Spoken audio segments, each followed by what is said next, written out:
بسم اللہ الرحمن الرحیم۔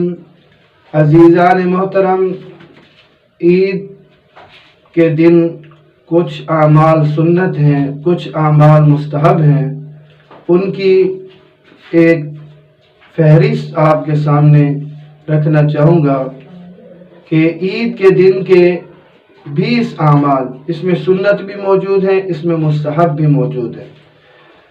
پہلا، عید کے دن صبح سویرے اٹھنا۔ نمبر 2، نماز فجر اپنے محلے کی مسجد میں پڑھنا۔ نمبر 3، جسم کے زائد بال اور ناخن کاٹنا۔ نمبر 4، غسل کرنا۔ نمبر 5، مسواک کرنا۔ یہ اس مسواک کے علاوہ ہے جو وضو میں کیا جاتا ہے۔ نمبر 6، جو کپڑے پاس ہوں ان میں عمدہ کپڑے پہننا، نئے ہوں تو نئے پہن لیا جائیں۔ نمبر 7، خوشبو لگانا، خواتین تیز خوشبو نہ لگائیں، اجازت نہیں ہے۔ نمبر 8، انگوٹھی پہننا، مردوں کے لیے زیادہ سے زیادہ 4.5 ماشا چاندی کی انگوٹھی پہننا جائز ہے، اس سے زیادہ کسی اور دھات کی، اس سے زیادہ بھی اور کسی اور دھات کی پہننا بھی جائز نہیں ہے۔ نمبر 9، اگر صدقہ فطر ادا نہیں کیا تو عید کی نماز سے پہلے یہ صدقہ فطر ادا کرنا۔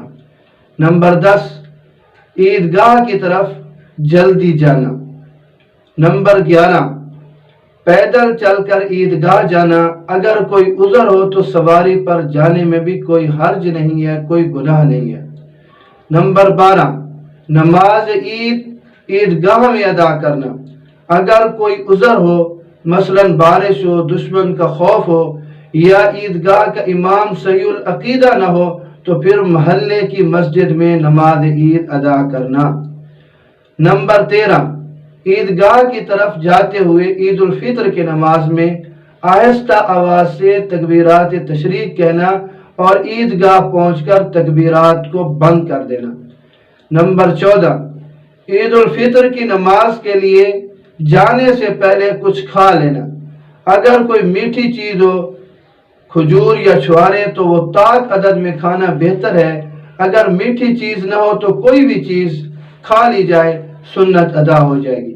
نمبر 15، نماز عید ادا کرنے کے بعد واپسی کے لیے راستہ بدل لینا، یعنی جس راستے سے گئے ہیں واپسی اس کے دوسرے راستے سے ہونی چاہیے۔ نمبر 16، ہر کسی سے خوش اخلاقی سے پیش آنا، بشاشت کا اظہار کرنا، خندہ پیشانی رکھنا، غیظ و غضب سے پرہیز کرنا، غصے سے پرہیز کرنا، یہ بھی مستحب عمل ہے، عید والے دن سنت عمل ہے۔ اور نمبر 17، اپنی وسعت کے مطابق مستحقین اور مساکین کی مدد کرنا۔ نمبر 18، اپنی حیثیت کے مطابق اپنے گھر والوں پر کھانے وغیرہ کے اعتبار سے کشادگی کرنا۔ اور نمبر 19، اگر ممکن ہو تو عید کے دن جبہ پہننا، یہ مستحب عمل ہے، کوئی ضروری ہے نہیں، پہنے گا تو ثواب ملے گا، نہیں پہنے گا تو کوئی گناہ نہیں ہے۔